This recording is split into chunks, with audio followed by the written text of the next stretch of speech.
하나님의 말씀 보겠습니다. 하나님의 말씀은 요한복음 17장 26절입니다.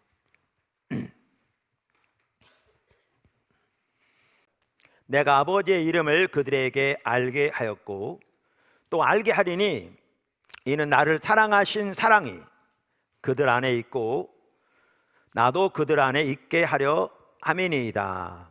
아멘. 우리가 주일 낮 시간에 우리 신앙의 가장 핵심적인 부분들을 쭉 시리즈로 살펴가고 있는 중에 하나님을 아는 것에 대해서 3주 동안 살펴봤고요. 지난주에는 하나님을 사랑하는 것을 살펴보았습니다.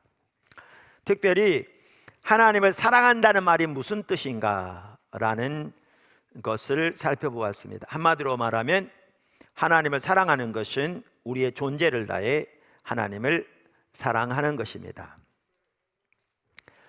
하나님을 아는 것, 하나님을 사랑하는 것 쭉 살펴보면서 특별히 이제 포커스가 어디에 있느냐면, 우리가 하나님을 안다, 하나님을 사랑한다 그러면 뭔가 종교적인 측면에 국한된 것처럼 그렇게 생각하기 쉬운데, 우리가 직접적으로 복음 전파와 관련된 어떤 사역에 관련된 부분과만 연관되는 것처럼 생각되기 쉬운데, 그게 실제로 우리의 삶의 날마다의 생활 가운데서 필수적인 핵심적인 부분인 것을 보기를 원하십니다. 보기를 원하십니다. 오늘은 하나님을 사랑하는 것에 대해서 한 번 더 살펴보면서 하나님을 아는 것과 하나님을 사랑하는 것의 관계를 살펴보려고 합니다. 그러니까 우리 신앙의 본질이란 말은 우리 신앙의 가장 중요한 핵심을 말하는 건데, 무엇보다 하나님과 친밀한 교제죠. 근데 하나님과 친밀한 교제는 하나님을 아는 것, 하나님을 사랑하는 것을 의미하는데, 이 두 가지 요소가 밀접하게 서로 깊은 연관을 가지고 있습니다. 동전의 양면처럼 하나 없이 다른 하나가 가능하지 않습니다. 자, 첫 번째, 하나님을 사랑하는 사람은 하나님을 아는 것이 우리의 삶의 유일한 목표와 목적이 될 것입니다. 하나님을 사랑하는 사람은 주님을 아는 것이, 하나님을 아는 것이 우리의 삶의 유일한 목표와 목적이 될 것입니다. 제가 수없이 많이 나눠서 여러분 많이 들으셨는데, 1991년경 그러니까 저를 하나님의 얼굴을 구하는 사람으로 근본적으로 돌이키셨다고 그랬잖아요.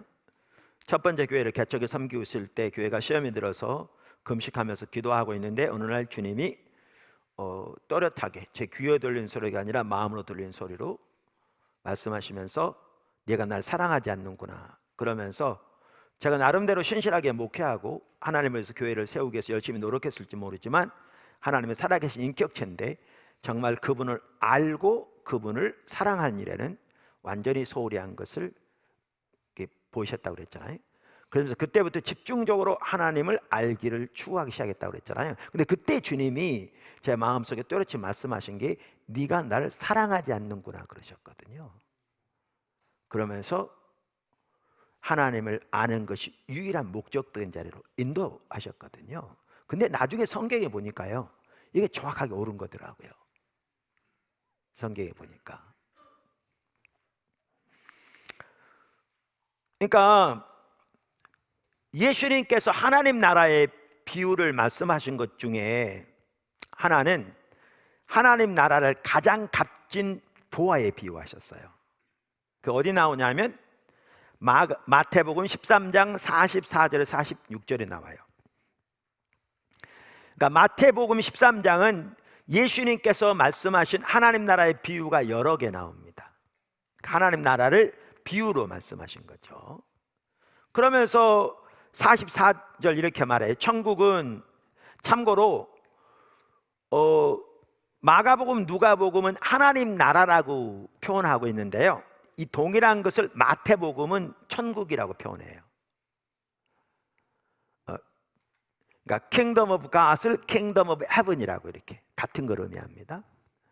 그러면서 천국은 마치 밭에 감추인 보화와 같으니 사람이 이를 발견한 후 숨겨두고 기뻐하여 돌아가서 자기의 소유를 다 팔아 그 밭을 샀느니라.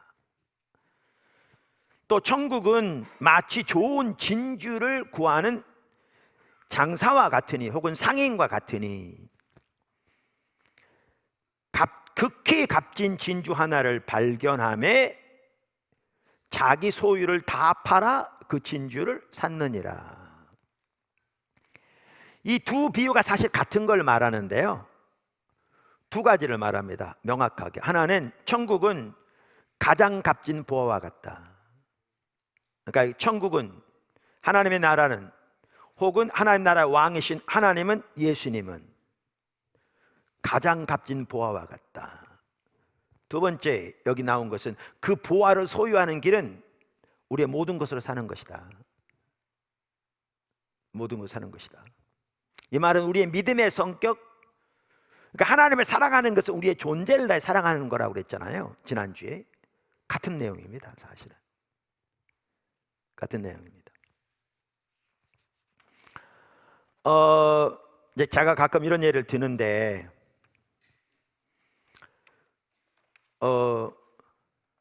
어떤 사람이 아프리카를 여행하다가 오지에 들어갔는데 애들이 돌멩이를 가지고 노는 걸 발견한 거예요. 근데 가만히 보니까 다이아몬드 원석 덩어리를 가지고 놀아요. 주먹보다 훨씬 큰. 근데 이 양반이 다이아몬드 좀 아는데 보니까 흠이 하나 없는 그 원석이 세상에는 없는 최고의 다이아몬드예요. 엘리자베트 여왕의 그 왕관의 여기가 아프리카의 눈이라는 세계 제일 큰 다이아몬드가 박혔거든요. 근데 그거보다 더 커요, 원석이. 이걸 발견해서요, 그러니까 너 그거 나한테 팔래? 그랬더니 자기 아버지한테 물어봐야 된대요. 그래서 너희 아버지 어디 있는데? 아버지한테 갔어요. 이거 파실 거예요? 팔겠대요. 심장이 멎은 것 같았겠죠. 얼마예요? 그랬더니 당신 가진 것만 다 내세요. 그러면 한국에 있는 자기 소유 안 팔려서 날릴 겁니다. 왜냐하면 이거는 그거는 비교도 할 수 없을 만큼 값비싼 거거든요. 하나님 나라를 그렇게 비유했어요. 하나님 나라는 세상의 그 무엇보다, 그러니까 하나님은 다른 말로 하면 가장 값비싼 거죠. 그런데 그 하나님을 산다는 것은, 그렇게 표현하면 하나님을 소유한다는 것은 우리의 존재를 다해 하나님을 사랑하는 거예요.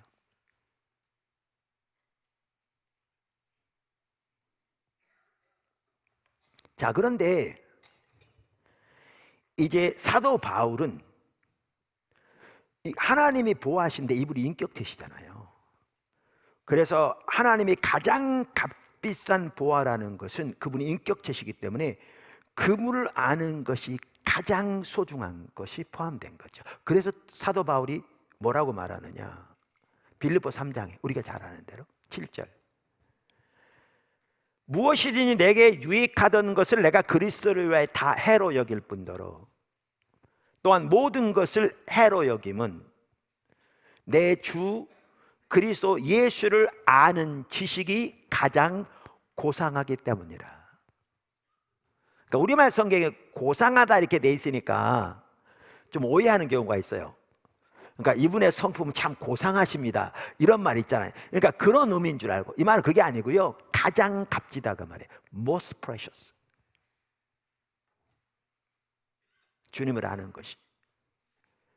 그러니까 하나님 나라의 비유에서 무엇보다 비교할 수 없는 가장 값진 진주에 비유한 것처럼 하나님을 아는 것이, 그분이 인격체시니까 가장 값진, 그래서 모든 것을 배설물로 여기고 내가 그를 위하여 모든 것을 잃어버리고 배설물로 여김은 그리스도를 얻고 그 안에서 발견되려 함이니 내가 가진 의는 율법에서 난 것이 아니요 오직 그리스도를 믿음으로 말미암은 것이니 곧 믿음으로 하나님께로부터 난 의라.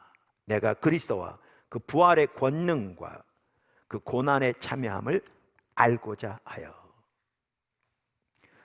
그래서 여기 보시면 하나님 나라, 하나님이 가장 값진 보아이기에 우리의 모든 것으로 그분을 사는 것이 우리 신앙이듯이, 그것이 사도 바울의 모습에 어떻게 나타나느냐 하면 그 예수님을 아는 것이 무엇보다 가장 소중하고 값지기 때문에 자기의 모든 것으로 예수님을 알기 위해 달려간다, 이렇게 말하고 있습니다. 그래서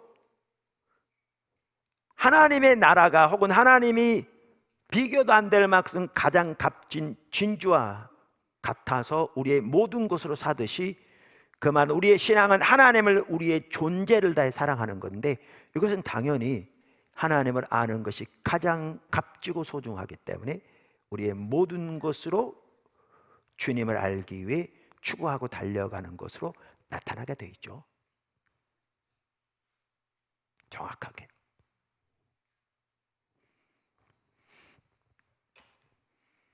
그래서 저 같은 경우에도 네가 날 사랑하지 않는구나 그러면서 그 선명히 보이셔서 그때부터 집중적으로 하나님을 알기를 추구하기 시작했는데요, 사실 그게 저한테는 정말 큰 하나님의 복이었어요. 은혜였어요. 왜냐하면 그렇게 하나님을 아는 것이 유일한 목표와 목적이 되는 삶으로 돌이켜지지 않았더라면요, 오늘날 저는 존재하지 않을 거니까요. 지금 이대로 포도나무 교회도 그렇고 사실 우리 가정도 그렇고 자녀도 그렇고,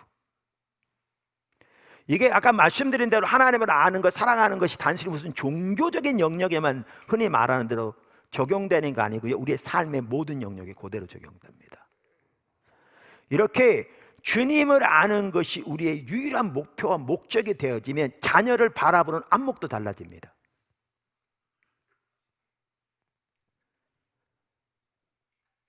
제 아내가 가정 그 사역에 대해서 이렇게 자녀들 이렇게 양육에 대해서 한번 여기서 이렇게 강의한 거를 지금 유튜브에 올라가 있거든요. 한번 보세요. 이렇게 하나님의 얼굴을 구하여 주님이 유일한 목표가 된 자리로 돌이켜지니까 자녀를 보는 눈이 달라진 거죠. 안목이 달라져요. 그렇지 않았더라면 자기 관점에서 기준을 세워놓고 그거 이루지 못한다고 얼마나 많이 아이들을 볶았을. 그러면 자녀들이 이렇게 되는 건 전혀 되지 않았겠죠. 한 가지 예만 들면요, 이게 우리 삶의 날마다의 삶에서 바로 영향이 있다는 거죠.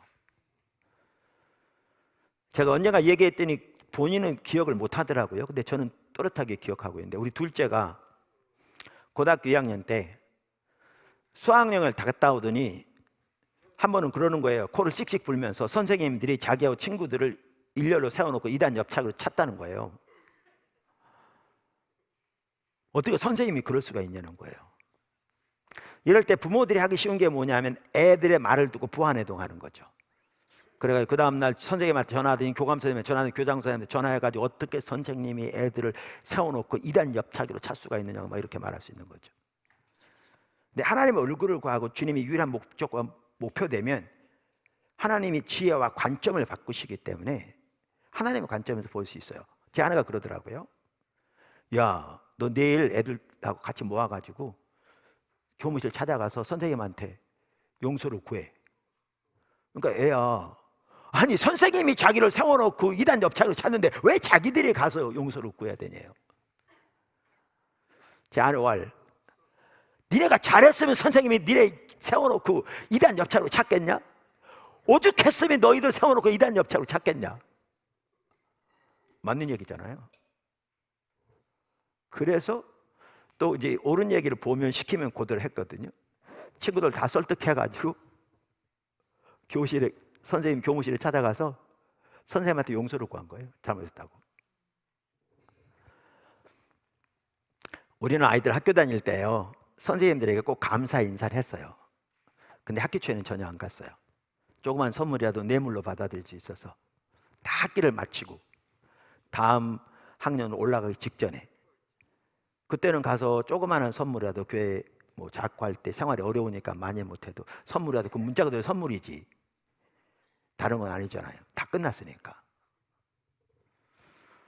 그래서 그때 갔더니 그 선생님이 그때 그랬던가 전화로 저한테 해서 그랬던가, 되게 공부 잘하고 그러면 애들이 참 교만한데 금년처럼 애들이 공부도 잘하고 이렇게 인품이, 그러니까 성격이 올바로 된 애들 경우가 드물었다고. 근데 그 아이 같은 경우에는요, 선생님이 3학년 선생님 중에서 입시나 이런 분들을 가장 잘 하는 분에게 우리가 이미 찾아가기 전에 이 아이를 부탁했어요. 그걸 딱 배정해 놓고. 그 아이가 그래서 서울대 갔고요. 그것 때문에 서울대 간 건 아니겠지만 열심히 했겠지만 서울대 갔고 서울대학원 거쳐서 우리나라에서 그 병역 그거 마치고 스탠퍼드 박사 얼마 전에 마치고 가까운 석유 회사, 메이저 석유 회사 연구소에 취직했어요. 석유 쪽에 마치면 그 휴스턴 쪽에 회사들이 커서 많은데 북까지 쳐서 섬기려고 거기 남아있어 기도했는데 하나님이 인도해 주셨어요. 제 얘기가 뭐냐면, 그때 니네 선생님이 그랬어? 어떻게 선생님이 애들을 세워놓고 이단 옆차기로 찰 수가 있냐? 전화해가지고 교감 선생님하고 교장님 따졌다면요, 간단한 얘기 같지만 그 사건이 그 아이 인생 전체를 바꿀 수 있었어요.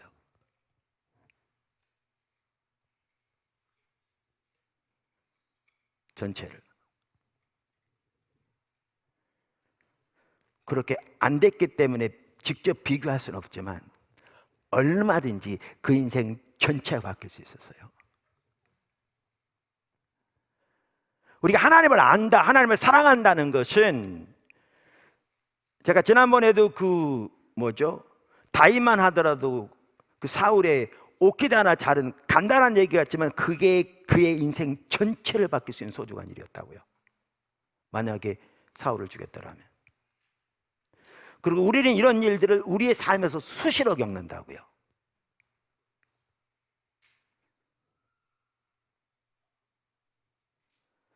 그래서 지난주에도 계속 말씀드린 대로 하나님을 사랑하는 것은 우리의 존재를 다해 사랑하는 건데, 그게 하나님의 역설, 우리의 축복을 위한 거라고요. 할렐루야. 그래서 여러분이 하나님을 지금 사랑하는지, 여러분 정말 하나님을 여러분의 존재를 다해 사랑하기를 열망하는지, 그 자리에 있는지 아니면 그 열망이 없는지, 그걸 보면 여러분이 지금 영적으로 옳은 상태에 있는지 옳지 못한 상태인지 금방 알 수 있습니다. 하나의 중요한 테스트입니다. 중요한 테스트입니다. 큰 두 번째, 지금 하나님을 아는 것과 하나님을 사랑하는 것에 대해서 지금 살펴보고 있습니다. 그 관계. 큰 두 번째, 그러니까 한편으로는 우리가 하나님을 사랑하면 하나님을 아는 것이 우리의 유일한 목표와 목적된 자리에 머물러 있을 것이고요, 이제 반대로 뒤집어서 우리는 하나님을 아는 만큼 하나님을 사랑할 수 있습니다. 그러니까 하나님을 사랑하는 데 있어서도 하나님을 아는 것이 필수입니다. 할렐루야. 예, 아무도 아멘 안 해도 괜찮습니다. 저라도 부지런히 하겠습니다. 그러니까 하나님을 아는 만큼 하나님을 사랑할 수 있고, 하나님의 영광을 보는 만큼 하나님을 향한 우리의 그 열망이 샘솟게 될 것이고요. 그래서 하나님을 사랑하려면 하나님을 아는 게 필수입니다.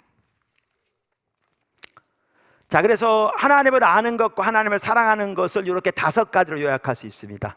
5가지로 화면에 보여드릴 겁니다. 첫째, 하나님의 존재를 다해 우리를 사랑하십니다.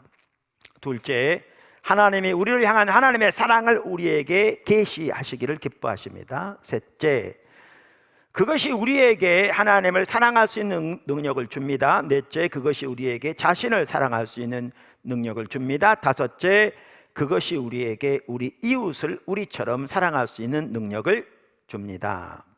아멘. 하나씩 살펴보겠습니다. 작은 첫 번째, 하나님이 먼저 하나님의 존재를 다해 우리를 사랑하십니다. 지난주에 하나님을 사랑하는 것의 의미 중점으로 살펴보았는데, 지난주에 모든 종교는 다 포괄적이며 절대적인 순종을 요구한다 그랬잖아요. 그것이 종교의 특성이다. 이것은 모든 문화의 뿌리에 놓여있는 종교적인 신념까지도 다 그렇다. 이 부분은 구체적으로 안 살펴봤지만 앞으로 이제 살펴볼 거예요. 또 이제 우리가 선교적 교회 계속 살펴볼 때, 그러면서 모든 사람은 한 사람도 빠짐없이 다 종교를 가지고 있다 이렇게 말씀드렸잖아요. 그러면 나는 무종교인데요, 그럴 수 있다고요. 근데 하나님이 인간을 그렇게 창조하셨기 때문에 누구든지 다 자기의 신을 가지고 있게 되어 있습니다. 그러니까 예를 들면 기독교, 불교 이렇게 말하는 소위 기독교는 종교는 아닙니다. 그런 차원에서. 근데 그렇게 말하는 종교는 아닐지라도 누구나 다 자기의 삶에서 포괄적인 주장을 행세하며 절대적인 충성을 요구하는 그 무엇을 섬깁니다. 그래서 지난주에 말씀드린 대로 어떤 사람은 정치적인 권력이 그 신일 수 있습니다. 그럼 정치적인 권력을 얻는 것이 그의 목표인 사람은 모든 인간관계, 심지어 가장 가까운 부모 자식 간의 관계까지도, 경제까지 관계까지도 그 삶의 모든 영역을 다 포괄적으로 그 종교가 통제합니다. 영향력을 미칩니다. 그리고 그 목표에 대한 절대적인 충성을 요구합니다.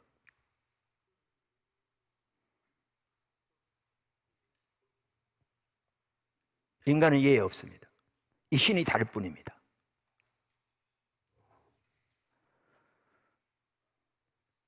그래서 같은 정치적인 면에 참여하더라도 하나님을 존재를 다해 사랑하고 하나님의 인도를 따라 하나님을 섬기는 소명으로 하나님 만드신 인류에게 참된 복지를 가져오기 위해 하나님의 지혜를 따라 섬기는 사람하고 정치적인 권력이 자기의 신이 된 사람은 전혀 다릅니다.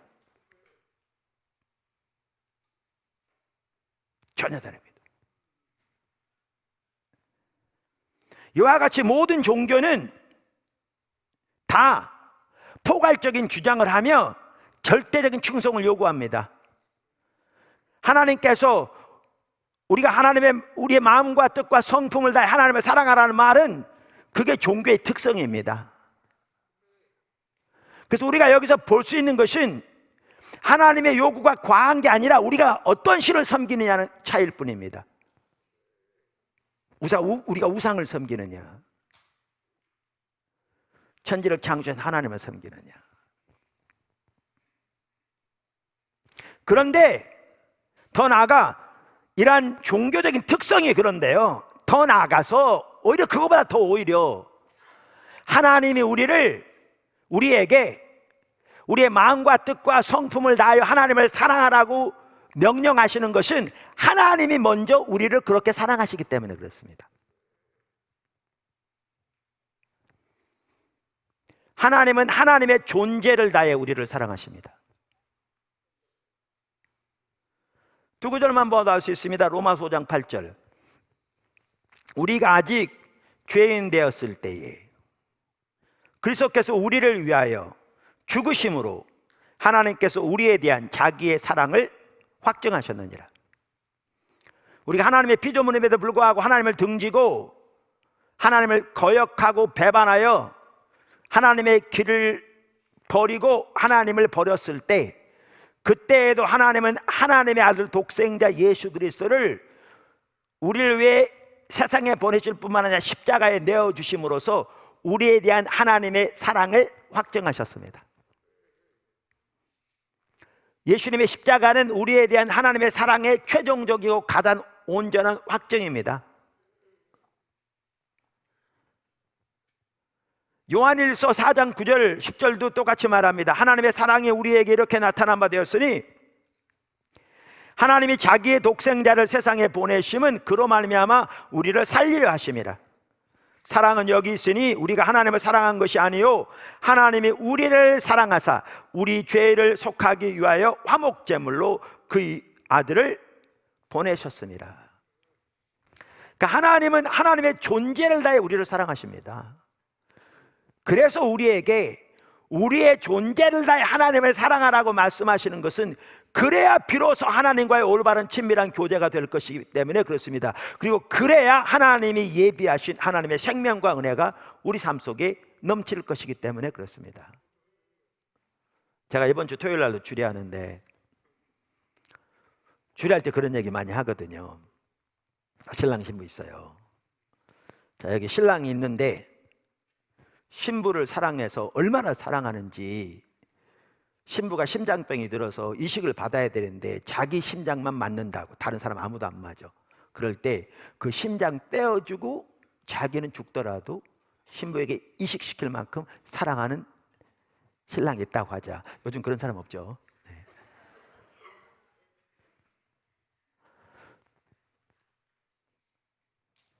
근데 신부가 신랑이 그렇게 신부를 사랑하는데 신부는 신랑을 사랑한 게 아니고 다른 남자를 사랑해.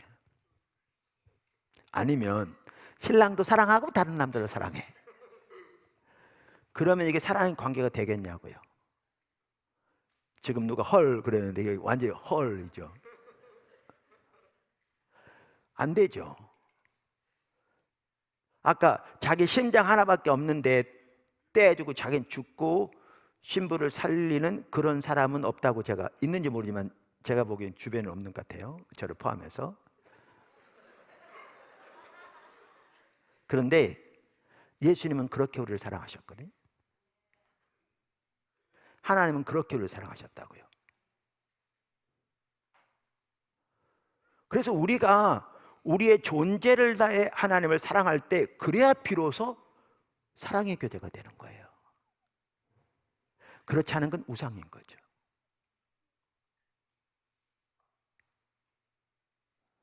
그래서 하나님께서 우리에게 마음과 뜻과 성품을 다해 하나님을 사랑하는 것은 과한 게 아니고요. 모든 종교가 그렇지만 하나님은 종교적인 차원에서 그러기보다도 하나님이 하나님의 존재를 다해 우리를 사랑하시기 때문에 우리가 그렇게 하나님을 사랑하기 원하세요. 그래야 하나님과 친밀한 교제가 되어지고 하나님이 예비하신 하나님의 생명과 은혜가 우리 삶 속에 넘칠 것이기 때문에요. 예수님 말씀하시기를 인자가 온 것은 양으로 생명을 얻게 하고 더 풍성히 얻게 하려 함이라 그랬는데, 우리가 그렇게 하나님을 사랑할 때, 하나님의 사랑 안에 머물 때, 그리고 하나님과 동행할 때, 그리고 하나님 인도하심에 따라 순종할 때, 그때 하나님이 예비하신 그 생명이 풍성하게 우리 삶 속에 넘치거든요. 그렇지 않은 것은요, 그게 우상숭배인데요. 그건 자기를 섬기는 건데요. 자기가 자기 신 되는 건데요. 거기에 하나님의 생명이 함께 할 수가 없죠.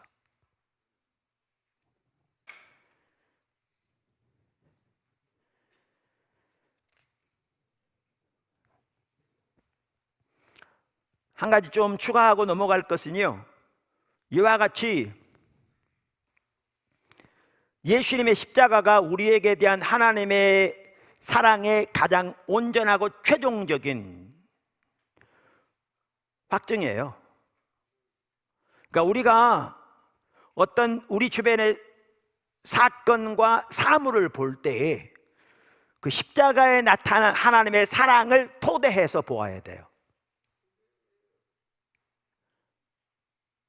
헨리 블랙가비 목사님, 하나님을 경험하는 삶이라는 책을 쓴 그분은 그래서 십자가를 통하지 않고는 아무것도 보지 않기로 작정했다고 그러잖아요. 그 말이에요. 그분 같은 경우에는 자기 막내딸이 티네이저였을 때 암에 걸렸었거든요. 얼마나 어렵겠어요. 막내가, 그것도 딸이 양념딸인데 암에 걸려서 약물 치료를 받고 어떻게 될지 모르는 그분은 그 책에 보면 그렇잖아요. 그 상황인데도 많은 기도를 여러 가지 했지만 한 번도 하나님의 사랑을 의심하진 않았다고. 왜? 그 사랑은 예수님이 십자가에서 최종적으로 가장 온전하게 확정되었기 때문에. 그리고 그 십자가를 통하지 않고는 환경을, 사건을 보지 않기로 결정했다고. 오히려 그걸 통해서 합력하여 많은 선을 이룬 일이 있었고요. 근데 보십시오. 아까 제가 광고 시간에 광야 생활하던 이스라엘 백성들의 예를 들었는데 그들의 경우에도 하나님이 오늘날로 말하면 십자가에 나타난 그 사랑을 토대로 환경을 보아했어요. 무슨 말이냐면 그들은 십자가 전의 사건이잖아요. 그러면 그들에게는 뭐가 십자가였느냐? 출애굽 사건이 오늘날의 우리에게 십자가 같은 사건인 거죠. 하나님의 전적인 긍휼과 은혜로 자기 조상 아브라함 때부터 하나님이 약속하신 그 약속에 대한 신실한 성취로 하나님의 강력한 능력으로 그들을 애굽에서 건져내신 거잖아요. 그러면 그리고 하나님께서 예를 들면 홍해 앞으로 먹을 것이 없는 곳으로 마실 것이 없는 곳으로 인도하셨는데 그때 그들이 했어야 할 건 뭐냐 하면 그 하나님의 출애굽 사건, 우리로 말하면 십자가 사건을 통해서 그들에게 보이신 하나님의 긍휼과 자비와 신실한 순간 능력과 사랑을 토대로 그것을 전제하고 이 환경을 보았어야 했어요.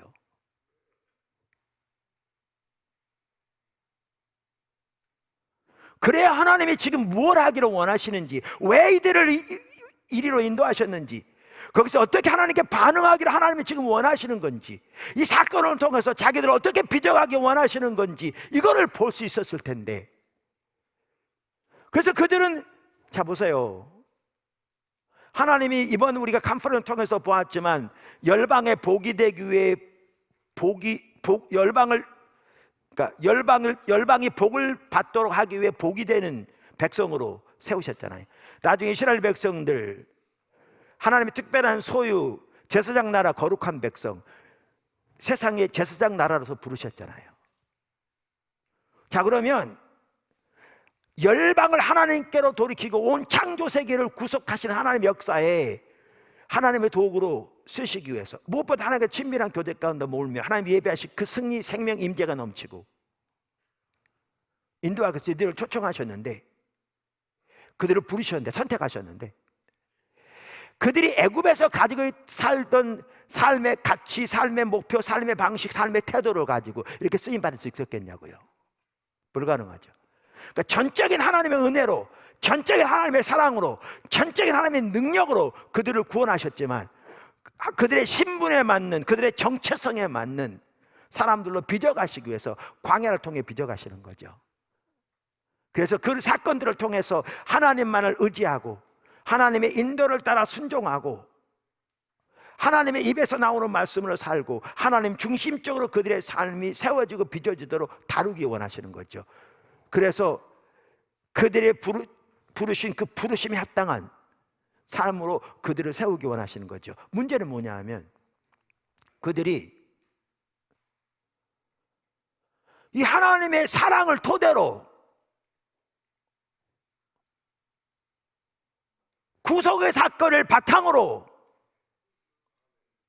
일어난 환경을 보아야 되는데 전혀 그렇게 그들은 안 하고 이 환경을 통해서 하나님을 보려고 하는 거죠.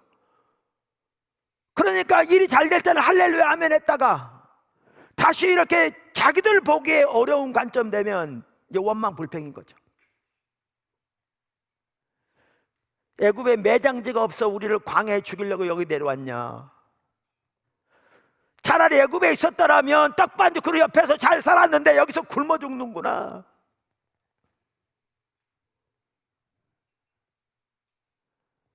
우리가 마실 물이 없어 죽는다. 하나님의 정을 전혀 깨닫지 못한 거죠. 왜 깨닫지 못하는가? 십자가를 토대로 오늘날로 말하면 이런 환경과 사건을 보아야 되는데 환경을 토대로 하나님을 보려고 하니까 전혀 보이지 않는 거죠. 오늘 한국에 있는 기독교인 중에요, 제가 보기에는 100명에서 95명 이상은 이스라엘 백성과 똑같습니다. 신약시대 살면서. 그러니까 그들의 삶의 열매는 이스라엘 백성들의 삶 속에 나타난 열매와 조금도 다름없이 그대로 나타납니다. 더했으면 더했지 덜하지 않습니다.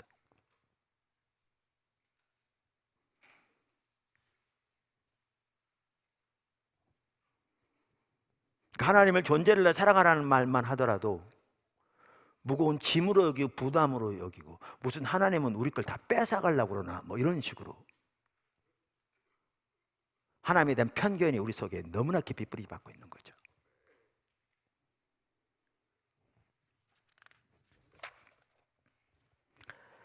두 번째, 작은 두 번째입니다. 하나님이 하나님의 존재를 다 우리를 사랑하시고요. 작은 두 번째, 하나님이 우리를 향한 하나님의 사랑을 계시하시기를 기뻐하십니다. 하나님이 우리를 향한 하나님의 사랑을 계시하시기를 기뻐하십니다. 그러니까 가장 큰 명령이 예수님께서 말씀하신 대로 우리가 지난주에도 살펴봤듯이 우리의 마음과 뜻과 힘을 다하여, 다시 말하면 우리의 존재를 다해 하나님을 사랑하는 거잖아요.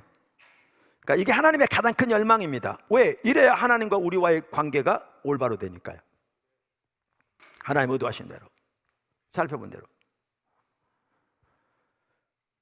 자, 이게 가장 큰 하나님의 열망이니까, 그러면 성령님께서 우리에게 하시기를 기뻐하시는 일 중에 하나가 뭐겠어요? 가장 기뻐하시는 일 중에 하나가 하나님의 사랑을 우리에게 계시하시는 거죠. 왜? 우리가 하나님의 사랑을 아는 만큼 그분을 사랑할 수 있으니까요. 그게 성령님의 역사입니다. 하나님은 우리를 향한 하나님의 사랑을 우리에게 계시해 주시기를, 우리가 깨닫게 해주시기를 열망하시고 기뻐하십니다. 그것이 성령님의 가장 첫째되고 큰 열망이기도 합니다. 자, 오늘 본문 말씀 요한복음 17장 26절, 이 본문 말씀은 예수님께서 십자가 지시기 전에 하나님께 기도한 내용입니다. 그러니까 예수님은 모든 말씀, 행동 하나하나를 성령의 인도를 따라 하셨기 때문에, 하나님의 뜻을 따라 하셨기 때문에 당연히 이 기도도 하나님의 뜻을 따라 한 기도고요. 우리가 하나님의 뜻을 따라 구할 때 하나님은 반드시 응답하신다고 성경에 되어 있는데, 하물며 하나님의 아들이, 죄 없으신 하나님의 아들이 하나님의 뜻을 따라 드리는 기도를 하나님이 응답하지 않을 거라고 생각하시는 것은 참 어리석은 일이죠. 그래서 요한복음 17장 전체는 예언적인 기도기도 합니다. 반드시 응답될. 거기에 보면 그 당시 제자들을 위해 기도하셨고요, 그 제자들을 통해서 예수님께로 인도될 제자들을 위해서도 기도하셨습니다. 다시 말하면 그 당시 그 제자들뿐만 아니라 오늘날 우리들을 위해서까지 기도하신 내용이 바로 이 17장에 나옵니다. 17장 마지막 절에 예수님께서 이렇게 기도하십니다. 하나님께. 그게 오늘 본문입니다. 내가 아버지의 이름을 그들에게 알게 하였고. 자, 이 말은 하나님의 이름이 뭐 여호와 이레다 이걸 말하는 게 아니고요, 여기 이름은 인격 성품을 가리킵니다. 헬라어건 히브리어건 성품을 의미하는 단어가 없답니다. 그래서 그 단어 대신 이름이란 단어를 씁니다. 그래서 여기 아버지의 이름을 알게 하였고, 이 말은 아버지를 알게 하였고 이 말입니다. 또 알게 하리니 이는 나를 사랑하신 사랑이 그들 안에 있고. 자, 우리말 성경에 이렇게 되어 있으니까 좀 애매모호할 수 있는데, 여러분 영어 성경이나 다른 성경은 뜻이 명확합니다. 이 뜻이 뭐냐면 아버지가 예수님을 사랑하는 그 동일한 사랑으로 우리가 예수님을 사랑하기를 원하십니다.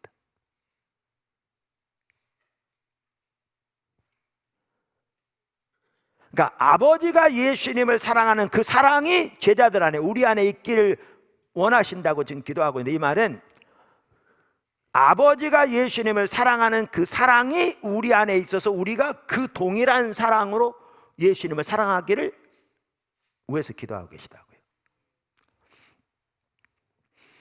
성경에 보면요, 삼위일체 하나님 사이에 온전한 완벽한 사랑이 있습니다. 상호 신뢰와 사랑. 하나님께서 인간을 창조하실 때 하나님의 형상으로 창조하셨는데, 그 한 가장 중요한 핵심은 이 사랑을 익스텐드 하셔서 넓히셔서 하나님의 형상으로 창조된 인간을 하나님이 그 동일한 사랑으로 사랑하시고 이들도 동일한 사랑으로 하나님을 사랑하기를 원하셨습니다. 성경에는 명명백백하게 그렇게 나옵니다. 사랑의 교제. 그래서 여기 보시면 예수님의 제자된 우리 안에 하나님이 예수님을 사랑하는 그 사랑이 우리 안에서 그 사랑으로 예수님을 사랑하기를 위해 기도하고 계십니다. 하나님 먼저 그렇게 우리를 사랑하신다니까요. 요한복음만 하더라도 반복적으로 그것을 말하고 있습니다. 그러면서 이제 예수님이 우리 안에 계시기 원하시는, 운행하시기 원하시는. 그러면서 이 구절에 보면 우리가 하나님을 그렇게 사랑하도록 예수님이 하신 게 뭐냐? 계속해서 하나님을 우리에게 알게 하시겠다, 이렇게 말하고 있습니다. 왜? 우리가 하나님을 아는 만큼, 우리 향한 그분의 사랑을 아는 만큼 우리가 그분을 사랑할 수 있거든요.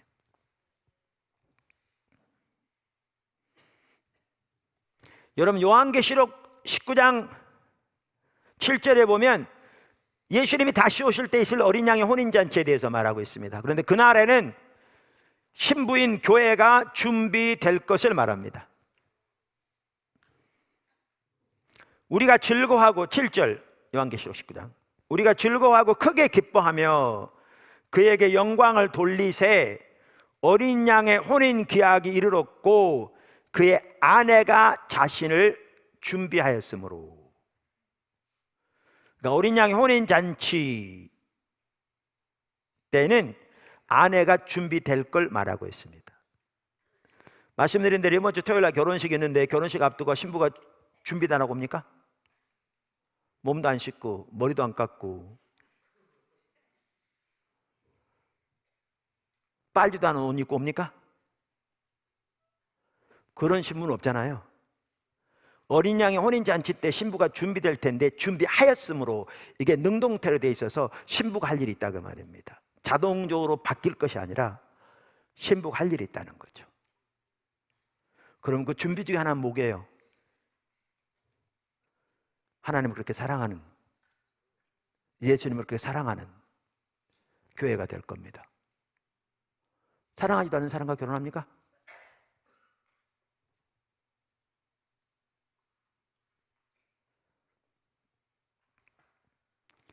그래서 예수님이 오실 때 교회가 준비될 텐데 그 가장 핵심은 요한복음 17장에서 예수님이 기도하신 내용이겠죠. 그게 성취되겠죠. 그 한 핵심은 하나님이 예수님을 사랑하는 그 사랑으로 교회가 예수님을 사랑하는 교회입니다.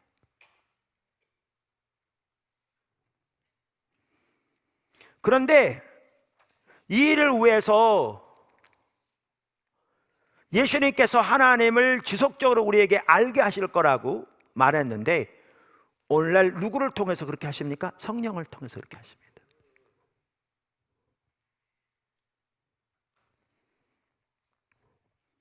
그래서 여러 구절이 있습니다만 그 중에 대표적인 한 구절만 읽어보면 에베소서 3장입니다. 사도 바울이 에베소서 1장에서 에베소 교회를 위해 기도합니다. 지혜와 계시의 영을 주셔서 하나님을 알게 해달라고. 근데 3장에 보면 에베소 교회를 위한 기도가 또 나옵니다. 14절, 이러므로 내가 하늘과 땅에 있는 각 족속에게 이름을 주신 아버지 앞에 무릎을 꿇고 비노니. 그 당시에는요 일반적으로 기도할 때 서서 기도했답니다. 근데 특별히 간절히 기도할 때 무릎을 꿇고 기도했대요. 그러니까 여기 사도 바울이 무릎을 꿇고 기도한다는 말은 그만큼 간절한 기도를 지금 말하는 겁니다. 그럼 간절하게 기도하는 내용이 뭐냐? 그의 영광의 풍성하심을 따라, 그러니까 하나님의 영광이 얼마나 풍성하겠어요? 그 풍성함을 따라 그의 성령으로 말미암아 혹은 성령을 통해서 너희 속사람을 능력으로 강건하게 하시오며. 좀 쉽게 표현하면 이렇습니다. 성령을 통해 너희를 하나님의 능력으로 충만하게 너희를 성령으로 충만하게 하시기를 원한다.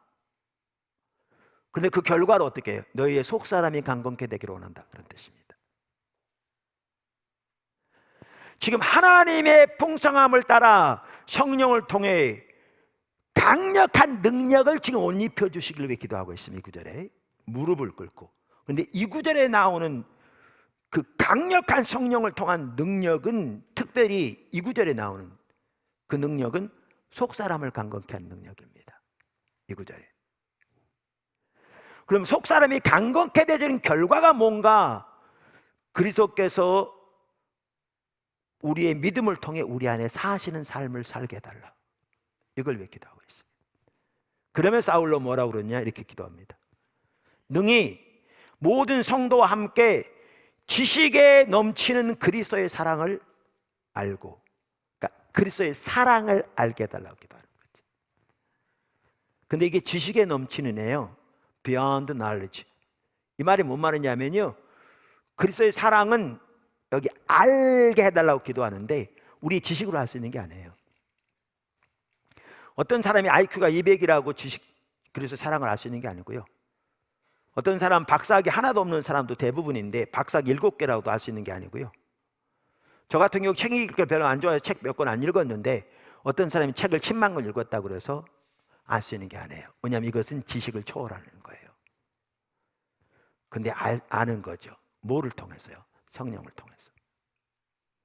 그래서 사랑을 알되 그 너비와 길이와 높이와 깊이가 어떠함을 깨달아 하나님의 모든 충만하심으로 너희에게 충만하게 하시기를 기도한다. 우리가 하나님의 사랑, 그리스도의 사랑을 아는 만큼 하나님의 모든 충만하심이 우리 가운데 충만할 거라고 말합니다. 그러면서 그 다음 절에 뭐라고 하는지 아세요? 우리 가운데서 역사하시는 능력대로, 지금 하나님의 능력이 이미 우리 가운데 역사하고 계신데 우리가 구하거나 생각하는 모든 것에 더 넘치도록, 우리가 구하거나 생각하는 것조차도 비교도 안 될 만큼 초월해서 역사하시는 그 하나님. 하나님 우리에게 예비하신 삶은요, 그냥 몇 가지 종교 생활하는 게 아닙니다.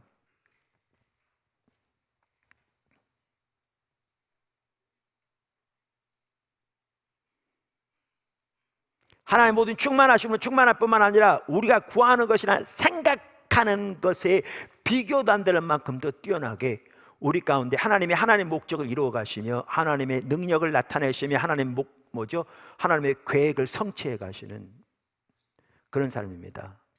근데 그 삶이 되려면 주님의 사랑을 알고 우리가 주님의 존재를 다 사랑하고 주님의 인도하심에 우리 힘을 다해 순종하고 주님과 동행하는 삶을 살아야 되는 것이죠.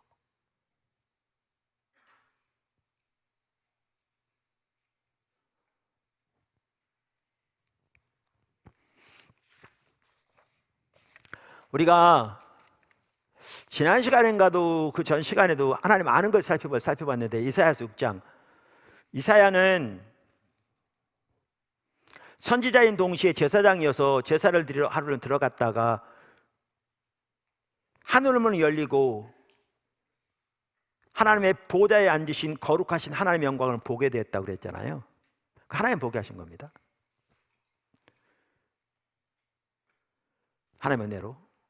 하나님은 창조되지 않은 창조자, 모든 것의 근원이신, 그래서 창조된 모든 피조물과는 근본적으로 구별된 거룩하신 하나님이죠. 그 거룩하신 하나님의 영광을 보게 하신 거죠.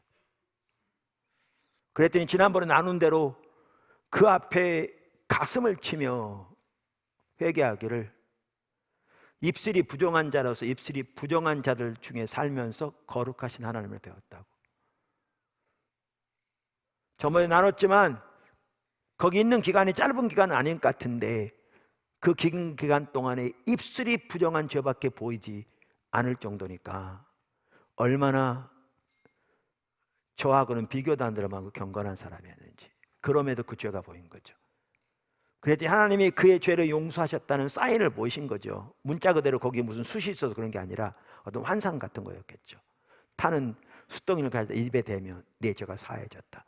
그러면 하나님의 의중을 보이시잖아요. 누가 우리를 위해 갈고 우리가 누구를 보낼고. 이사야 시대 종교적인 의식은 정말 뛰어났지만 성도들이 삶은 철저하게 하나님의 법을 버린, 그래서 하나님의 관점에서는 하나님을 버린, 그들의 삶에서 하나님은 자기들의 목적을 위한 수단에 불과한, 그들을 돌이키기를 열망하시는 그 하나님의 열망, 그 하나님의 의중, 그 시대를 바라보신 하나님의 마음을 알게 하신 거죠. 그러니까 이사야가 주여 제가 여기 있습니다. 저를 보내세요. 이거 그때 단순히 헌신한 게 아니에요. 그 하나님의 의중, 하나님의 마음, 하나님의 열망. 그러면서 자기의 모든 것으로 그 하나님의 뜻에 같이 가기를 열망해서 삶을 드리는 이 모든 게 하나님을 아는 것에 나옵니다. 지적으로 하나님에 관한 지식을 아는 것을 말하는 게 아니라 하나님에 관한 올바른 교리가 당연히 뒷받침되지만 하나님과 관계에서 그분의 영광을 보고 그분의 성품을 알고 그분의 의중을 깨닫는. 근데 우리가 기억해야 할 게 이게 예배하러 들어가서 그랬습니다. 이사야가. 하나님은 하나님을 찾는 자에게 하나님 자신을 계시하시는데 하나님을 찾는 가장 대표적인 수단이 하나님의 말씀 깊이 연구하면서 주님을 알기 원하는, 성경을 통해 주님의 뜻을 깨닫기 원하는, 흔히 말하는 그분의 음성을 듣기 원하는, 그분의 의중과 뜻을 알기 원하는, 그 다음에 예배를 통해서 그리고 기도를 통해서 기도만 하더라도 자기 목적이 주세요 주세요 주세요가 아니라 하나님의 목적과 의중을 깨닫고 그 뜻이 이루어지도록 밤낮으로 주 앞에 기도하는, 그러한 기도를 통해서 주님을 아는데 이사야만 하더라도 예배 중에 그렇게 된 거잖아요. 제가 이번 컨퍼런스만 해도 그렇습니다. 하나님께서 너무나 선명하게 하나님의 교회를 향한 하나님의 의중과 비전을 보이셨습니다. 그래서 많은 분들이 참석해서 함께 하라고 제가 권면까지 했는데 그렇지 못한 분도 꽤 많은 것 같더라고요. 그래서 유튜브에 설교가 나갈 거니까 보시라, 들으시라. 그래서 하나님의 교회를 향한 하나님의 비전을 알고 함께 하라. 근데 그것도 중요하지만, 그래서 우리가 하나님 앞에 나올 때 주일날도 그렇고 컨퍼런스도 그렇고 설교를 통해서 하나님의 말씀을 통해서 하나님의 뜻, 의중, 하나님의 목적을 깨닫기 위해서 사모하는 마음으로 배우고자 오죠. 중요하죠. 문제는 그것만이 아니죠. 예배를 통해서 정말 하나님의 임재 가운데 하나님만을 예배하고 그분만 높이고 그분이 우리 가운데 오셔서 우리 마음을 열어 하나님 자신과 목적과 길과 의중을 깨닫게 해주시고 그러기 위해서 모이는 거죠. 주일날도 단순히 종교적인 의식하러 와서 철저하게 하나님의 길을 떠나 자기 마음대로 살아가면서 그저 이 몇 가지 의식하면 하나님 복 주실 거를 생각하는 것은 너무너무 타락한 거짓 신앙적인 거죠. 여기 왔다 가는 게 중요한 게 아니고, 물론 와서도 말씀을 통해서 하나님의 길을 알기 위해서 사모함으로 설교를 듣는 것도 중요하지만, 또 가정에서 이렇게 하는 것도 중요하지만, 단순히 그것이 아니라 정말 모여서 마음을 앞에서 주님을 찾고 예배하고 주님을 구하는 중에 하나님의 임재로 함께 하셔서 우리의 마음으로 열으셔서 그분의 사랑과 그분의 의중과 그분의 뜻 깨닫게 하시고, 그래서 우리 삶이 그분에게 드려지고 그 사랑으로 우리 마음속에 감격 넘치고 안식이 있고 주님에 대한 열망이 샘솟고 주님 같이 계신 곳에 같이 있고자 하는 열망이 솟는, 이게 예배죠. 이게 예배죠.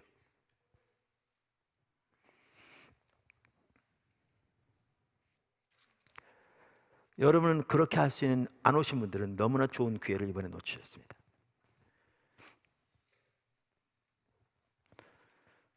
어떤 선교사님만 하더라도 잠깐 귀국하셨다가 돌아가시면서 저에게 전화를 주셨어요. 하나님이 하나님의 교회를 향한 목적을 너무나 선명히 보이시 좋았지만 기도 중에 예배 중에 하나님께서 얼마나 이렇게 하나님의 만져주시고 하나님 뜻을 알리시고 너무너무 감사한 시간이었다고 저한테 전화하고 가시더라고요. 작은 세 번째, 우리 속에 넘치는 하나님의 사랑이 우리에게 하나님을 사랑할 수 있는 능력을 줍니다.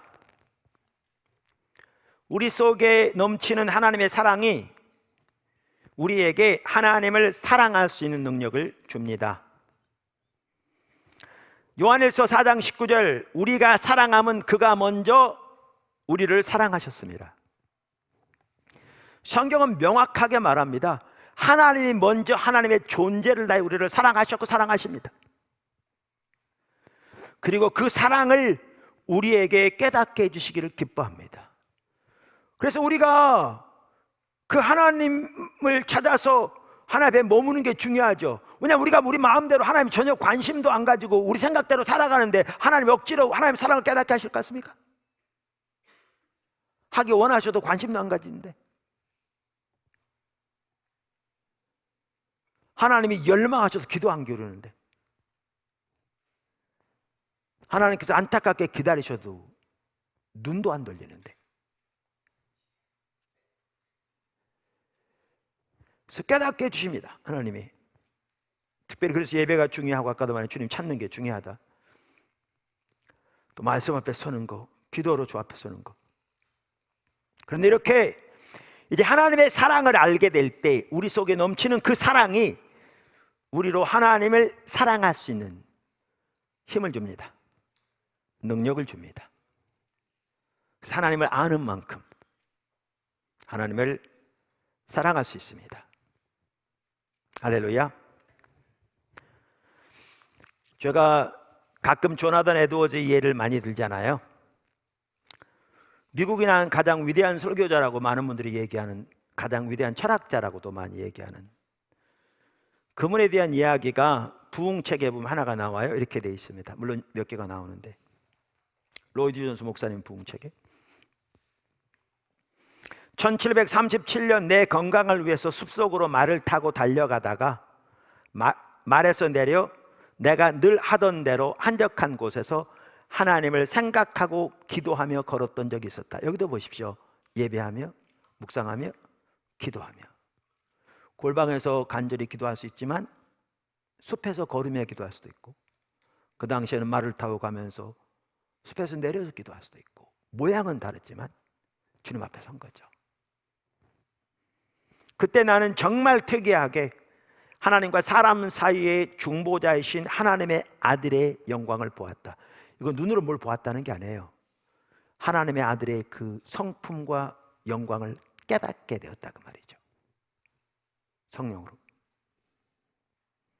그리고 그의 놀랍고 위대하고 충만하고 순결하고 달콤한 은혜와 사랑, 온유하고 겸손하고 낮아지심의 영광을 보게 되었다. 그처럼 고요하고 달콤하게 나타났던 이 은혜는 하늘보다 크게 보였다. 그래서 인격이 말로 할 수 없이 탁월하게 보였는데, 내가 판단하기로는 거의 1시간가량 그러한 일이 계속되었다. 그래서 그 시간 내내 거의 대부분을 나는 눈물의 홍수에 빠져 있었고 흐느껴 울었다.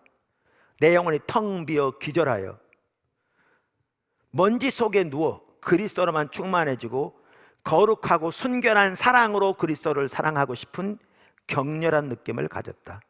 나는 그것을 달리 표현할 길이 없다. 그를 섬기고 따르고 그저 완전하게 거룩하게 되고 신적이고 천상적인 순결함으로 깨끗하게 되고 싶은 영혼의 갈망을, 강렬한 느낌을 받았다. 나는 다른 때도 여러 번 그러한 성질에 속한 것을 많이 체험했었다.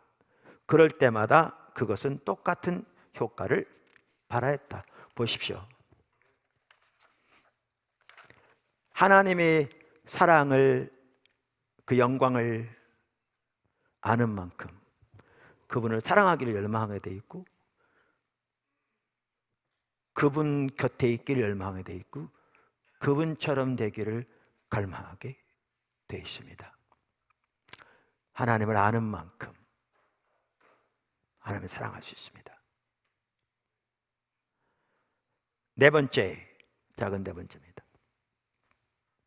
우리 속에 넘치는 하나님의 사랑이 우리에게 자기를 사랑할 수 있는 능력을 줍니다.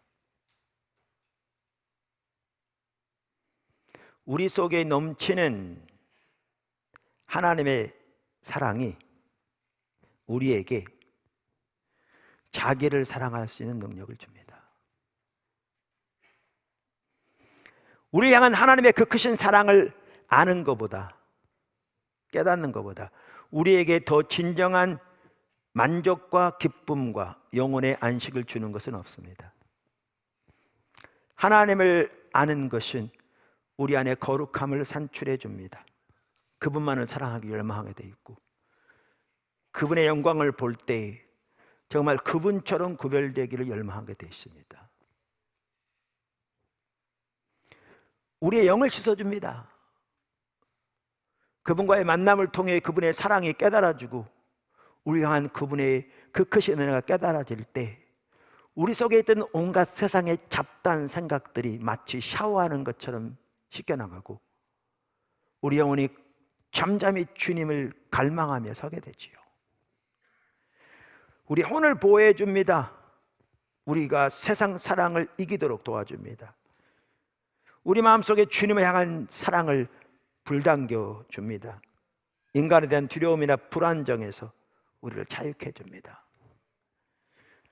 우리의 마음에 진정한 기쁨을 가져다 줍니다.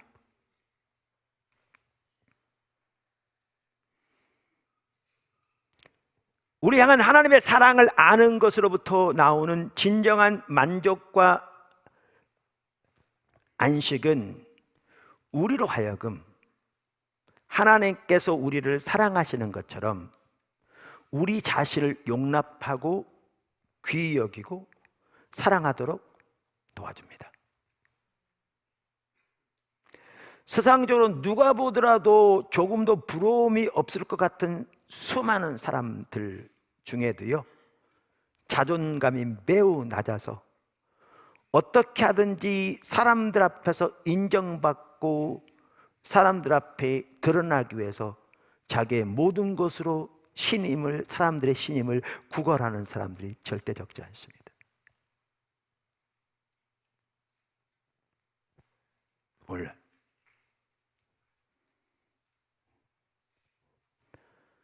약간 돌려서 말하면 적지 않은 사람들은 지금 말씀드린 이것을 남편에게서 찾으려고 하고요, 아내에게서 찾으려고 하고요, 자식에게서 찾으려고 하고요, 부모에게서 찾으려고 합니다. 심할 경우 이제 돈에 찾으려고 하고요, 그 외에 등등. 근데 그럴 때 여러분에게 찾아오는 것은 실망뿐일 겁니다. 남편도 아내도 부모도 자식도 인간이기 때문에 아무도 여러분에게 그걸 채워줄 수 없습니다. 그런 이해를 가지고 결혼 생활하면 불행할 수밖에 없습니다.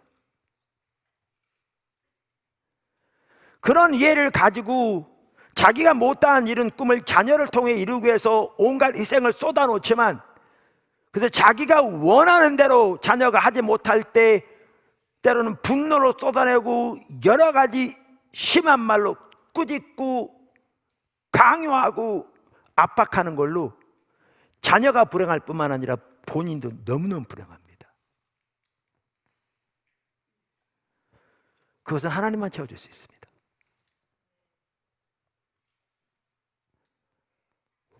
모르셨어요? 하나님만 채워줄 수 있다니까요. 그 사람이 채워줄 수 있는 게 아닙니다. 그건 하나님만이 채워줄 수 있습니다. 근데 나를 향한 하나님의 사랑을 깨닫게 될 때 내 마음 진정한 조급함이 내려지고 그 안에 안식이 있고 기쁨이 있고 평안이 있습니다. 그리고 자기를 사랑하게 됩니다. 이기적인 사랑을 말하는 게 아닙니다. 하나님이 자기를 용납하셨듯이 자기를 용납하게 됩니다.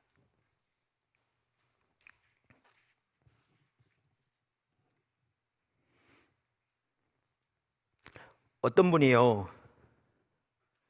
다른 사람을 사랑하는 것에 대해서 큰 어려움을 겪고 있는 성도가 있었습니다. 그래서 한 번은 이렇게 하나님께 간절히 기도했답니다. 그게 늘 기도 제목이었습니다. 자기도 알아요, 그게 잘 안 되는 것을. 그래서 기도한 게 뭐였냐면, 하나님, 내 이웃을 내 몸같이 사랑할 수 있도록 도와주세요 라고 기도했답니다. 그렇게 기도하는데 하루는 그러시더래요. 하나님께서, 예수님께서, 네가 이미 그렇게 하고 있지 않냐. 무슨 말이냐고요? 자기를 사랑할 줄 모르니까 다른 사람을 사랑할 줄 못하는 겁니다.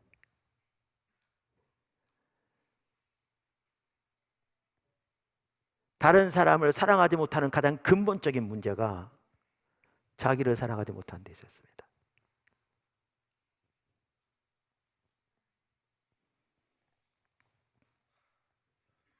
이거요,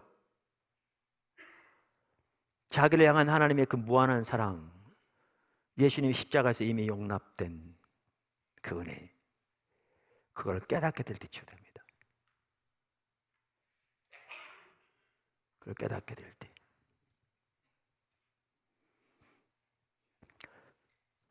마지막으로 다섯 번째, 우리 속에 넘치는 하나님의 사랑이 우리에게 이웃을 사랑할 수 있는 능력을 줍니다.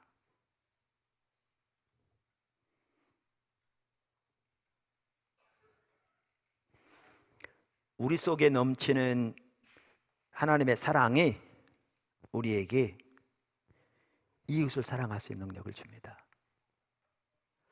그러니까 예수님이 가장 큰 계명이 마음을 다하고 뜻을 다하고 성품을 다하여 하나님을 사랑하라고 그러시면서, 두 번째가, 둘째도 그와 같으니 내 이웃을 내 자신같이 사랑하라, 그렇게 말씀하셨잖아요. 그러면서 이 두 계명이 온 율법과 선지자의 강령이라, 둘이 나눠지지 않습니다. 같이 갑니다. 요한일서에 보아도 4장 7절부터 11절까지 보면 핵심이 좌우로 서로 사랑하는 것에 대해서 말하면서 그 중간에 그 핵심적인 동기와 근거로 우리 향한 하나님의 사랑을 제시하고 있습니다. 읽어보겠습니다. 사랑하는 자들아, 우리가 서로 사랑하자. 사랑은 하나님께 속한 것이니 사랑하는 자마다 하나님으로부터 나서 하나님을 알고 사랑하지 아니하는 자는 하나님을 알지 못하나니 이는 하나님의 사랑이심이라. 서로 사랑하자, 여기서 시작하잖아요. 그 다음에 9절, 하나님의 사랑이 우리에게 이렇게 나타난 바 되었으니 하나님이 자기의 독생자를 세상에 보내심은 그로 말미암아 우리를 살리려 하심이라. 사랑은 여기 있으니 우리가 하나님을 사랑한 것이 아니요 하나님이 우리를 사랑하사 우리 죄를 속하기 위하여 화목제물로 그 아들을 보내셨습니다.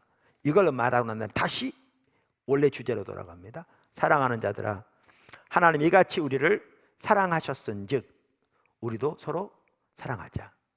여기도 알겠지만요, 우리가 이웃을 사랑해야 되는데 그 사랑에 대한 근본적인 동기와 원천과 힘을 어디에서 받느냐? 우리를 향하신 하나님의 사랑을 아는 데서 받습니다.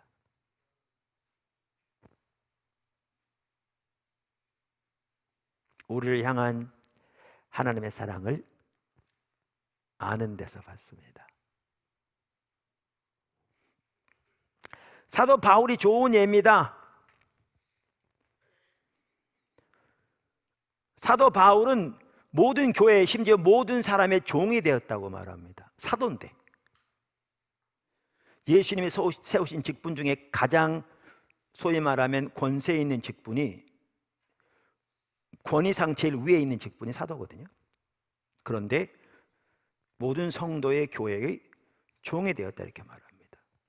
고린도서 4장 5절, 우리는 우리를 전파하는 것이 아니라 오직 그리스도 예수의 주 되신 것과 또 예수를 위하여 우리가 너희의 종된 것을 전파합니다.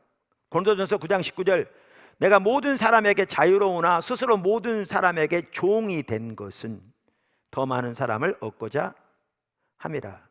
심지어 사도 바울은 교회를 위해서 복음뿐만 아니라 자기의 목숨까지 모든 것까지 기꺼이 내주기를 기뻐했다 이렇게 말합니다. 데살로니가서 2장 8절, 사실 1절부터 읽어보면 너무나 귀한 말씀인데요, 8절만 보죠. 우리가 이같이 너희를 사모하여 하나님의 복음뿐 아니라 우리의 목숨까지도 너희에게 주기를 기뻐함은 너희가 우리의 사랑한 자 됨이라. 할렐루야. 우리는 고린도후서 11장 23절 28절 사이에 바울이 교회를 위해 또 성도들을 위해 치룬 희생과 대가가 얼마나 큰지를 잘 알 수 있습니다. 그런데 이 모든 것의 배후에 뭐가 있는 줄 아십니까? 의무감에서요, 사도로. 때로 우리가 의무감에서도 일이 합니다. 근데 오래 가지 못하죠. 오래 가지 못합니다. 시험 들고 상처받고.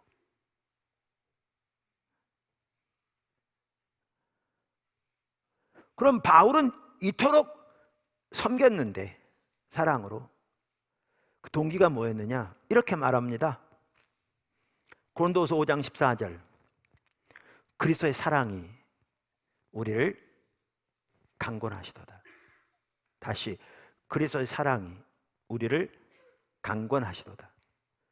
우리가 생각하건대 하나님이 모든 사람을 대신하여 죽었은즉, 한 사람이 모든 사람을 대신하여 죽었은즉 모든 사람이 죽은 것이라. 그리스도의 사랑이 강권한다. 그러면 그리스도의 사랑이라고 그랬거든요. 뭘 의미하느냐? 전 두 가지가 들어있다고 생각합니다. 최소한 한 사람이 모든 사람을 대신하여 죽었은즉, 이걸 보아도 아시듯이 우리가 아직 하나님의 원수 되었을 때 이 땅에 오셔서 우리를 위해서 십자가에 돌아가신 그 그리스도의 사랑, 그것을 깨닫는 그 사랑이 하나고요. 두 번째는 그렇기 때문에 그 그리스도를 사랑하는 이 사랑, 이게 다 포함됐다고 생각합니다. 나를 향한 하나님의 그 크신 사랑을 아는 그것이, 더 나아가 그러기에 내가 주님을 그토록 사랑하기 원하는 그 사랑이 사도 바울이 지금까지 나눈 이 모든 섬김에 대한 원천이요, 근거요, 기초요, 배후에 있었습니다. 이게 우리 신앙생활입니다.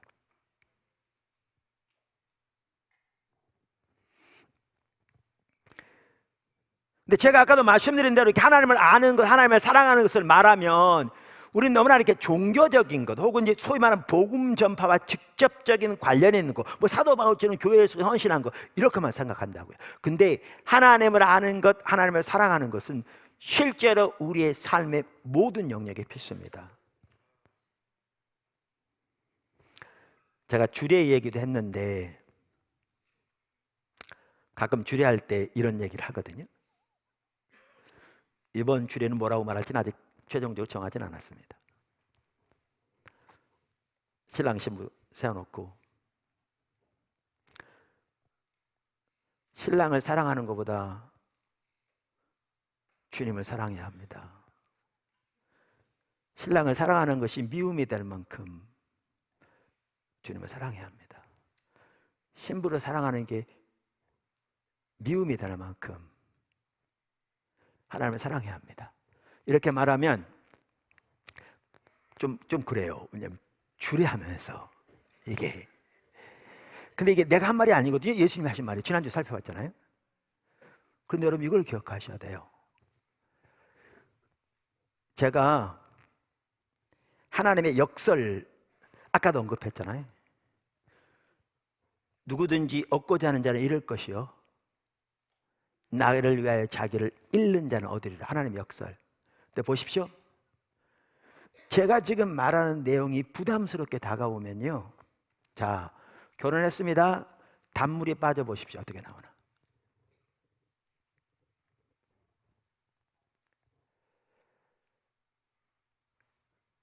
이번에 김선일 교수님 와서 특강 너무 좋은 시간이었다고.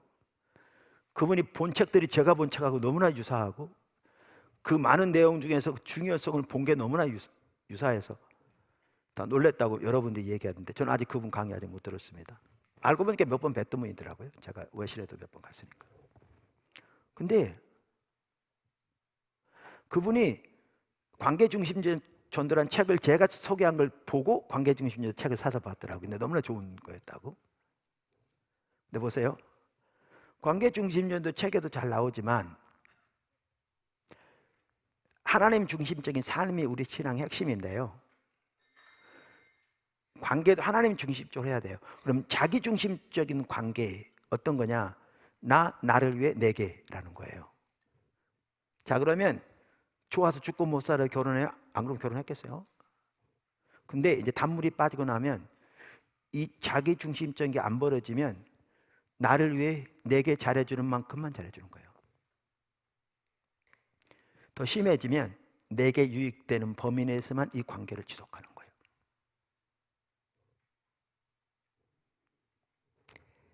그러니까 오늘날 이렇게 되는 거죠. 예수 믿는 사람도. 그런 이해를 가지고 있으니까 제가 어느 여기 결혼식에 주례가 아니라 축복기도 해달라고 강력히 요청 갔다가 결혼식 하기 전에 식당에서 밥 먹는데 그 가족들 같은데 제 앞에서 사람들이 모여서 식사하면서 그러더라니까 내가 목사인지 모르고 나는 시금치도 안 먹는다고. 시자가 들어가면 치가 떨려서 시금치도 안 먹는데요. 근데 양가가 다 예수 믿는 가정이었거든요. 그리고 회사 직원들이 많이 왔는데 대개 남자들이었고 이분은 가족들 같았어요. 그러니까 예수님 믿는지 안 믿는지 확인 안 했지만 믿을 확률이 더 많은 거죠. 이렇게 돼요.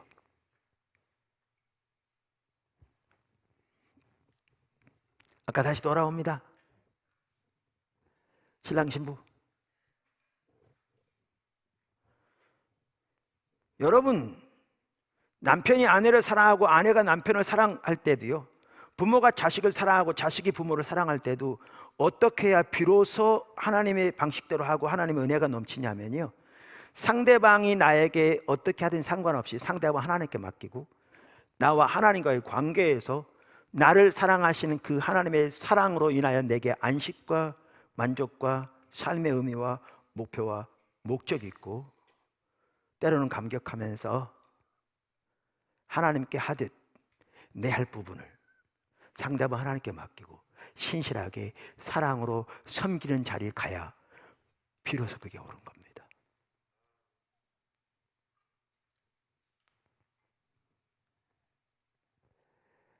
그게 하나님 중심적인 관계고요. 그렇게 가야 하나님이 나를 통해서 하나님의 은혜를 상대방에 흘려보낼 수 있어요. 부모가 아까 말한 대로 자녀를 양육할 때도 자기 못하는 꿈을 이루려고 많은 대로 희생을 할지 몰라도 자기 기준이 안 맞는다고 온갖 때로는 강력하게 나무를 하는데 거의 저주를 쏟아내는 거죠. 또 교회에 안 나간다고 온갖 저주를 쏟아내는, 저주라고 그러니 그렇지만 온갖 옳지 않은 말을 퍼붓는, 저주를 쏟아내는 거죠. 그러니까 가만두란 얘기가 아니에요. 옳은 길을 가르쳐야죠. 자녀만 하더라도. 그냥 내가 보는 관점에서 옳은 길을 가르치는 게 아니라 그 아이가 내가 하나님과 올바른 관계에 있으면 그 아이가 하나님 앞에서 소중한 아이라는 게 보여지는 거죠. 아까 제 아내 얘기를 해서 죄송한데 아까 그렇지 않았다면 자기 세운 기준으로 애들 닭달거려서 완전히 애들은 달랐을 거라고. 주님이 유일한 목표와 목적되니까 한 명 한 명이 하나님 앞에서 얼마나 소중한 자녀인가 보이더래요. 그러면 옛날에는 예를 들면 10문제에서 7문제를 맞아왔다. 물론 우리 아이들은 공부를 잘했습니다만 7문제를 맞아왔다. 예를 들면 그럼 옛날 같으면 왜 3문제 틀렸냐고 그러는 거죠. 어떻게 이것도 모르게 3문제 틀렸냐 이거. 그랬을 텐데 지금은 뭐가 보이냐면 7문제를 맞기 위해서 얼마나 노력했느냐가 보이는 거죠. 그리고 이 3문제 틀려서 얼마나 노심초사하고 있는가가 보이는 거예요. 똑같은 사건을 두고. 그 반응이 달라지는 거죠.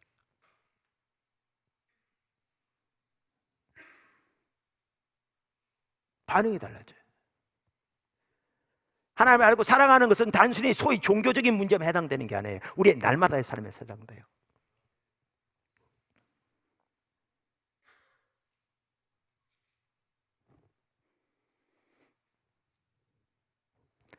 그래서 권면할 때에도 당연히 하나님의 길을 가르쳐야죠. 때로는 강하게, 그러나 사랑함으로, 성령의 늘 따라 본을 보이며 섬김으로.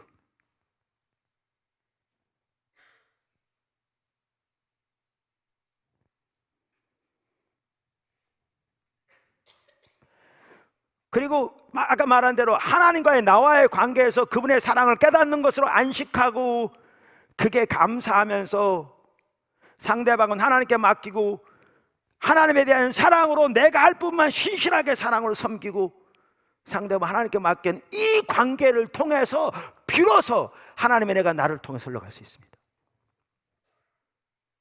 부부 사이도, 부모와 자식 사이도, 다른 관계도.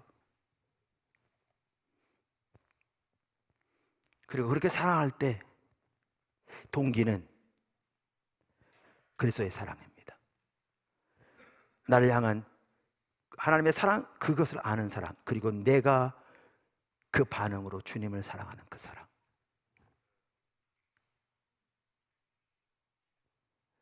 이게 우리의 가장 가까운 사람에서부터 실제적인 겁니다.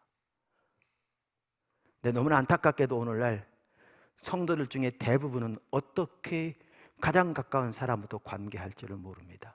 너무너무 자기중심적이어서 안 믿는 사람과 거의 다를 바가 없습니다.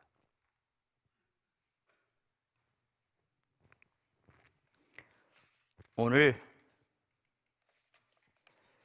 하나님을 사랑하는 것에 대해 살펴보면서 하나님을 아는 것과 하나님을 사랑하는 것의 관계를 살펴봤습니다.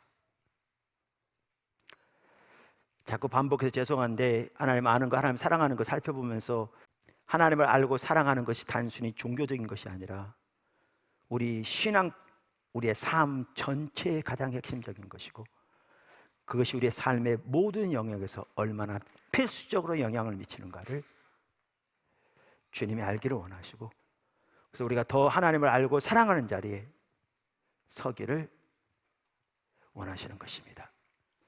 그렇게 하나님 알고 존재를 다해 서기를 추구하고 열망하고 달려가는 포도나무 교회 모든 지체들이 되기를 주님의 이름으로 축원합니다.